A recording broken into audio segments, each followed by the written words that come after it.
दोस्तों स्वागत है आप सभी का आपके अपने YouTube चैनल बीएस सेंटर में। यहाँ पर हम लोग हिस्ट्री का एक मोस्ट इंपोर्टेंट क्वेश्चन देखेंगे कि अश्वघोष कृत सौंदरानंद और सारीपुत्र प्रकरण की प्राचीन भारत के ऐतिहासिक, साहित्यिक एवं सांस्कृतिक महत्व की विवेचना कीजिए।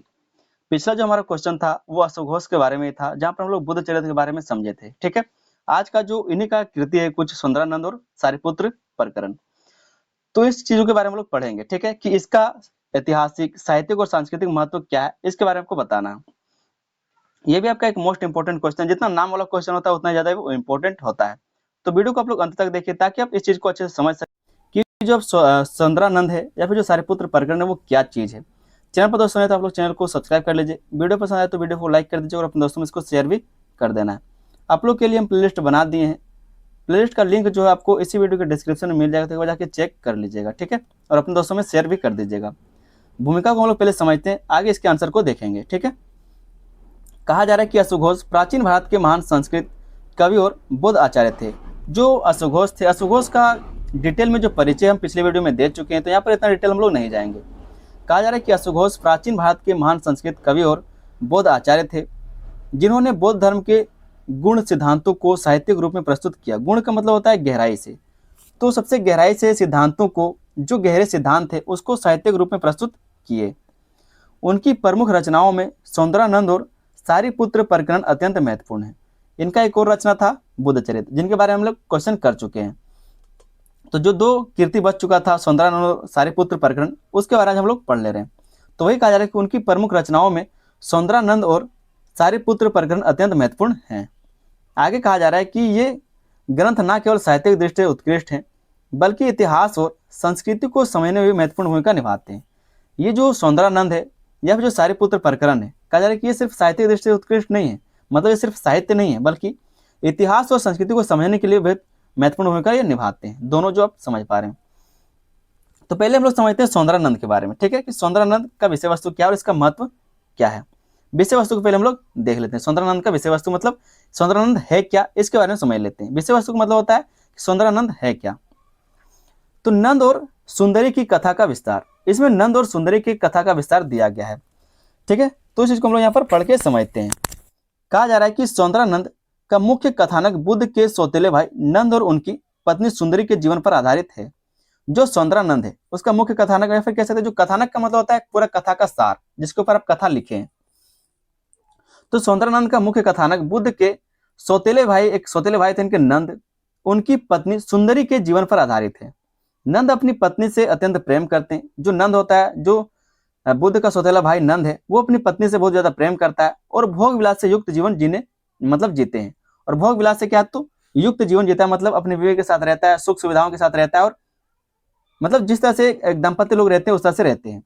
इस बीच गौतम बुद्ध उन्हें अपने साथ ले जाकर भिक्षु बना देते हैं। इस बीच क्या है, तो वो जो इसका भाई होता है नंद, गौतम बुद्ध उसको ले जाता है और उसको भिक्षु बना देता है। प्रारंभ में नंद का मन वैराग्य में नहीं लगता। जब प्रारंभ में जो गौतम बुद्ध है वो नंद को लेके जाता है तो उसका मन नहीं लगता है। वे बार बार अपनी पत्नी और भौतिक सुखों को याद करते हैं, किस तरह से हम लोग रहते थे, किस तरह से खाते पीते थे। और क्या है, तो जो गौतम बुद्ध उसको जंगल में ले जाते हैं उसको तपस्या करने के लिए, ठीक है, मोक्ष की प्राप्ति के लिए। तो बार बार उनको ये चीज याद आता है, नंद को ये सब चीजें याद आती है। आगे इसमें कहा जा रहा है कि तब बुद्ध उन्हें स्वर्ग की अप्सराओं का उदाहरण देकर समझाते हैं। तब क्या करते हैं, जो बुद्ध होते हैं वो उन्हें स्वर्ग की अप्सराओं का उदाहरण देकर समझाते हैं कि शारीरिक सौंदर्य अस्थायी है। जो शारीरिक सौंदर्य है वो अस्थायी है। धीरे धीरे नंद का मोह समाप्त होता है। धीरे धीरे क्या, तो इसके कारण जो गौतम बुद्ध है उसको समझाते हैं और इसके कारण धीरे धीरे जो नंद है उसका मोह समाप्त होने लगता है और वे वैराग्य तथा ज्ञान की ओर अग्रसर होते हैं। वैराग्य तथा ज्ञान की ओर अग्रसर होते हैं, तो मतलब उसका बीवी से उसका छुटकारा करा दिया जाता है। अंततः वे सांसारिक जीवन त्याग कर आध्यात्मिक मुक्ति प्राप्त करने की दिशा में बढ़ते हैं। इस प्रकार पूरी कथा मोह से मोक्ष की यात्रा को दर्शाती है। और ये एक कथा जो विषय वस्तु कह सकते हैं या फिर जो कथानक है वो यही है। तो उम्मीद करते हैं ये चीज आपको समझ में आया होगा। इस चीज को आप लोग ध्यान से पढ़ लीजिएगा, स्क्रीनशॉट कर लीजिए, फिर कॉपी में इसको नोट कर लीजिए। आगे हम लोग देखते हैं साहित्यिक महत्व। ये जो इसका सौंदरानंद है, जो कीर्ति है अश्वघोष का सौंदरानंद, इसका साहित्यिक इतिहास या फिर साहित्यिक महत्व क्या है। पहले जो साहित्यिक महत्व है वो है भावनात्मक और काव्यात्मक सौंदर्य। इसमें भावनात्मक और काव्यात्मक सौंदर्य देखने को मिलता है। इसमें प्रेम, आकर्षण, संघर्ष और त्याग जैसे मानवीय भावों का अत्यंत सुंदर चित्रण किया गया है। पहले जो नंद था, जो गौतम बुद्ध का सौतेला भाई है, वो अपने पत्नी से बहुत प्यार करता है, लेकिन क्योंकि गौतम बुद्ध उसको ले जाता है तो कितना याद करता है, कितना वैराग्य वो नहीं संभाल पाता है। तो इस तरह के बारे में यहाँ पर कहा जा रहा है कि इसमें प्रेम, आकर्षण, संघर्ष और त्याग इसी मानवीय भावों का अत्यंत सुंदर चित्रण किया गया है, जो सौंदर्यानंद है। प्रकृति, स्त्री सौंदर्य और राजसी जीवन का वर्णन इसे अत्यंत आकर्षक बनाता है। उसमें प्रकृति भी दिया हुआ है, स्त्री सौंदर्य भी दिया गया, और जो राजसी जीवन, जो विलासिता में वो जी रहा था, उसके बारे में अत्यंत आकर्षण वो बनाता है। इस तरह से जो वर्णन किया गया वो इस चीज को और आकर्षक बनाता है। दूसरा जो साहित्यिक महत्व हम लोग देखेंगे वो है उपदेशात्मक काव्य। ये क्या है? तो उपदेशात्मक काव्य मतलब सिखाने वाला एक कविता है। यह केवल कहानी नहीं है, बल्कि इसमें बौद्ध धर्म के सिद्धांतों को काव्य के माध्यम से समझाया गया है। जो बौद्ध धर्म का सिद्धांत है उसको कविता के माध्यम से, फिर काव्य के माध्यम से क्या है तो उसको समझाया गया है। तो उपदेशात्मक काव्य है ये। आगे हम लोग देखते हैं ऐतिहासिक महत्व की, ये जो सौंदर्यानंद है इसका ऐतिहासिक महत्व क्या है। तो पहला जिसका ऐतिहासिक महत्व है राजसी और सामाजिक जीवन का चित्रण। इसमें राजसी और सामाजिक जीवन का चित्रण किया गया। इसमें महलों, विलासिता, दाम्पत्य संबंधों और सामाजिक रीति रिवाजों का वर्णन मिलता है। इससे उस समय के उच्च वर्ग के जीवन की जानकारी मिलती है। ठीक है, इससे क्या है तो उस वर्ग का जो ऐतिहासिक जानकारी वो हमें मिलता है। तो ये हमारा क्या है तो ऐतिहासिक महत्व है, सौंदर्यानंद का ऐतिहासिक महत्व है। दूसरा जो ऐतिहासिक महत्व सौंदर्यानंद का वो है धार्मिक परिवर्तन का संकेत। धार्मिक परिवर्तन का संकेत यहाँ पर दिखता है। यह दिखाता है कि उस समय लोग धीरे धीरे भोगवादी जीवन से हटकर आध्यात्मिक जीवन की ओर बढ़ रहे थे। क्योंकि जो इसका भाई था नंद, बुद्ध का जो भाई नंद था, वो भी क्या है तो जो राजसी है, जो विलासिता है, जो दंपत्य भोग, ये सब छोड़ करके क्या है तो वो मोक्ष की प्राप्ति के लिए चला जाता है। सांस्कृतिक महत्व क्या है सौंदर्यानंद का? नैतिक मूल्यों का प्रचार, संयम, त्याग, आत्मनियंत्रण और वैराग्य जैसे मूल्यों को प्रमुखता दी गई है। ठीक है, जो सौंदर्यानंद है इसमें क्या है तो संयम को, त्याग को, आत्मनियंत्रण को और वैराग्य जैसे मूल्यों को क्या है तो प्रमुखता दी गई है। यह उस समय की सांस्कृतिक और नैतिक सोच को दर्शाता है कि उस टाइम में लोगों का सांस्कृतिक और नैतिक सोच कैसा था, वो उस चीज को भी दर्शाता है जो आपका सौंदर्यानंद है। तो इस तरह से हमने सौंदर्यानंद के सांस्कृतिक, ऐतिहासिक, ठीक है, सारे महत्व को हमने समझ लिया। जो आपका ऐतिहासिक महत्व, साहित्यिक महत्व, सांस्कृतिक महत्व को हमने समझ लिया। आगे दोस्तों हम लोग देखेंगे सारीपुत्र प्रकरण का विषय वस्तु और उसका महत्व, जो इसका साहित्यिक, ऐतिहासिक और सांस्कृतिक महत्व उसको हम लोग देखेंगे। तो सारीपुत्र क्योंकि एक नाट्य साहित्य है तो उस चीज को हम लोग यहाँ पर देखेंगे। उसका हम लोग पहले विषय वस्तु देख लेते हैं, फिर इसका कथानक देख लेते हैं, इसमें कहा क्या जा रहा है, किसके बारे में ये लिखा गया है। सारीपुत्र के धर्म परिवर्तन की कथा है। ये क्या है तो सारीपुत्र के धर्म परिवर्तन की यह कथा है। इसमें कहा जा रहा है कि यह रचना बुद्ध के प्रमुख शिष्य सारीपुत्र के जीवन और उनके बौद्ध धर्म की ओर आकर्षित होने की कहानी पर आधारित है। ये जो रचना किस पे? बुद्ध के प्रमुख शिष्य हैं ये सारीपुत्र के जीवन, जो सारीपुत्र के जीवन और उनके बौद्ध धर्म की ओर आकर्षित होने की कहानी पर आधारित है। ये कौन है तो जो गौतम बुद्ध है उनके प्रमुख शिष्य हैं। प्रारंभ में सारीपुत्र अन्य दार्शनिक मतों से प्रभावित होते हैं और सत्य की खोज में रहते हैं। और सत्य में क्या करते हैं? वो सत्य की खोज में ही रहते हैं। विभिन्न आचार्यों और शिक्षाओं से संतुष्ट नहीं होते। कई सारे, क्योंकि जब लोगों को ऐसा लगता है कि इस सवाल का जवाब हमको चाहिए, तो वो किसी भी शिक्षक के पास जाता है तो वो सवाल करता है। लेकिन कई सारे आचार्यों और शिक्षाओं से वो जो है वो संतुष्ट नहीं था।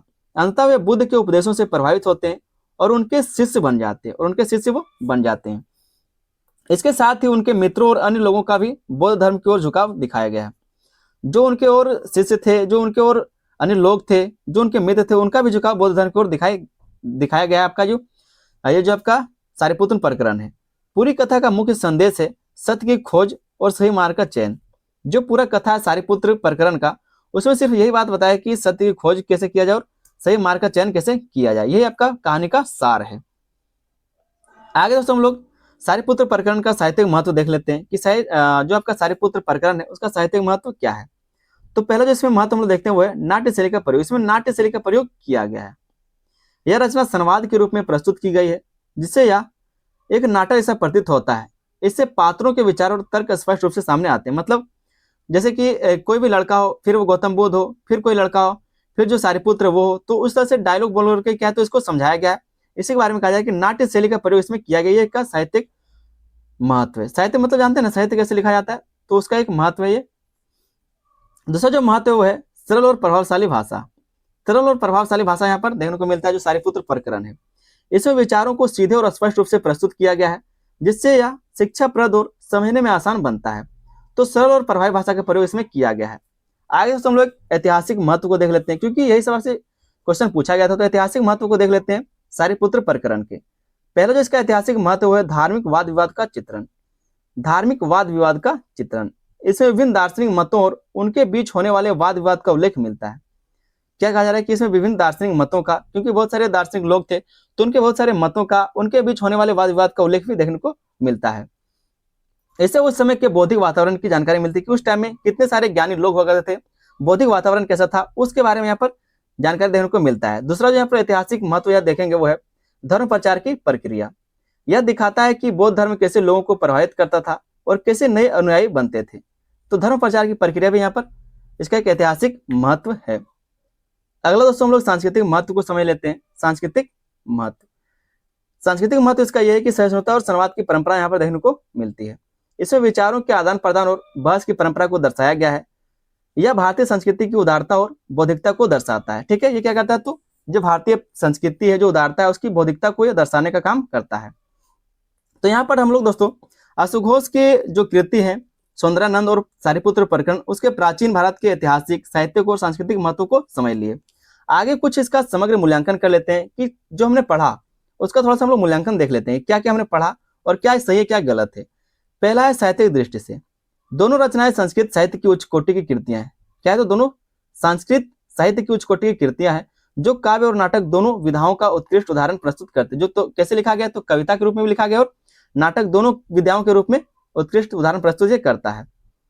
अगला जहाँ पर हम लोग इसका देखेंगे वो है ऐतिहासिक दृष्टि से। ऐतिहासिक दृष्टि से इसका आलोचना करते हैं हम लोग या फिर समालोचना करते हैं। इसमें हमें उस समय के समाज, धर्म, जीवन शैली और मानसिकता की महत्वपूर्ण जानकारी मिलती है। उस टाइम में समाज कैसा था, धर्म कैसा था, जीवन शैली कैसी थी, मानसिकता कैसी थी, इन सब का महत्वपूर्ण जानकारी देखने को मिलता है। और तीसरा जो अंतिम पॉइंट है वो है सांस्कृतिक दृष्टि से। सांस्कृतिक दृष्टि से हम लोग इसका थोड़ा सा आलोचना करते हैं। ये ग्रंथ भारतीय संस्कृति के नैतिक मूल्यों, आध्यात्मिकता और सहिष्णुता को उजागर करते हैं। तो ये जो ग्रंथ है आपका सुंदरानंद हो या फिर सारीपुत्र प्रकरण हो, ये क्या करता है, भारतीय संस्कृति के नैतिक मूल्यों को दिखाता है, आध्यात्मिकता को दिखाता है और सहिष्णुता को ये उजागर करने का काम करता है। तो उम्मीद करते हैं आपको सारा जो बात है मेरा समझ में आ रहा होगा। एक छोटा सा आप लोग निष्कर्ष जरूर लिख लीजिएगा। कहा जा रहा है निष्कर्ष में कि सुंदरानंद और सारीपुत्र प्रकरण केवल साहित्यिक कृतियां नहीं है, बल्कि वे प्राचीन भारतीय समाज, धर्म और संस्कृति के सजीव दर्पण है। मतलब उस टाइम में जो समाज कैसा था, धर्म कैसा था, संस्कृति कैसा था, उसका एक सजीव दर्पण है। ये ग्रंथ हमें यह समझने में सहायता करते हैं कि उस समय का समाज कैसा सोचता था और जीवन के आदर्श क्या थे। तो एक छोटा सा आप लोग इस तरह से निष्कर्ष लिख लीजिएगा। उम्मीद करते हैं आपको क्वेश्चन का आंसर अच्छे से समझ में आ गया होगा। चैनल पर दोस्तों है तो आप लोग चैनल को सब्सक्राइब कर लीजिएगा। अगर आपको पीडीएफ चाहिए तो आप लोग कमेंट करके बताइएगा ताकि हम पीडीएफ दे सके। अगर ज्यादा से ज्यादा लोग कमेंट करेंगे तभी पीडीएफ मिलेगा, नहीं तो अगर एक दो लोग करेंगे तो पॉसिबल नहीं हो पाएगा। ठीक है, वीडियो पसंद आया तो वीडियो को लाइक कर दीजिएगा और अपने दोस्तों में इसको शेयर भी कर दीजिएगा। मिलते हैं हम लोग किसी अगले वीडियो में, तब तक के लिए धन्यवाद। जय हिंद।